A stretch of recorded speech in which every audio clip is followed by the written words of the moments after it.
রাসূলুল্লাহ সাল্লাল্লাহু আলাইহি ওয়াসাল্লাম বলেন, যে ব্যক্তি আমার 40টি হাদিস আমার উম্মতের কাছে পৌঁছাবে তার জন্য আমি কিয়ামতের দিন বিশেষভাবে সুপারিশ করব।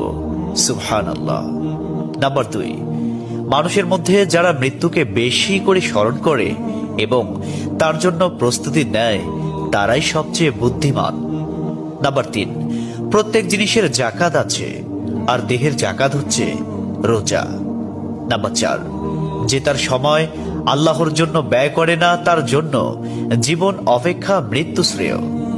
নাম্বার 5, যারা সব সময় ইস্তিগফার তথা ক্ষমা প্রার্থনা করে তাদের সাথে উঠা বসা করুন, কেননা তাদের হৃদয় সবচেয়ে কোমল হয়। নাম্বার 6, তুমি যত সিজদা দিবে আল্লাহ তত গুণা তোমার মাফ করে দিবেন। সুবহানাল্লাহ। নাম্বার 7, সূরা ফাতিহা প্রায় 1000 রোগের ওষুধ। নাম্বার 8, হাতের তালুতে জ্বলন্ত আগুনের কয়লা রাখলে যেমন কষ্ট হবে তার চেয়ে বেশি কষ্ট হবে শেষ জামানায় ঈমান রাখতে।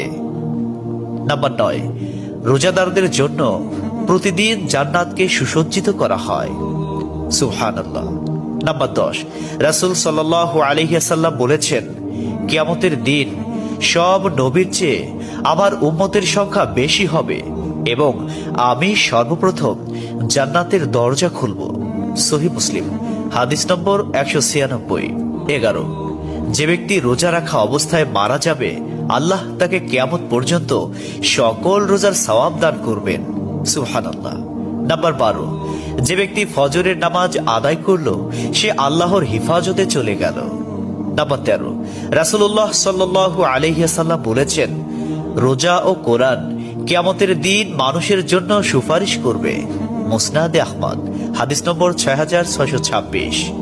14, নবীজি বলেছেন, রোজাদারদের জন্য সবচেয়ে বড় খুশির সংবাদ হলো হাসরের মাঠে আল্লাহ সবার আগে রোজাদারদের সাথে সাক্ষাৎ করবেন।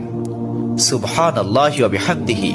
15, যখন রমজান আসে তখন জান্নাতের দরজাসমূহ খুলে দেওয়া হয়।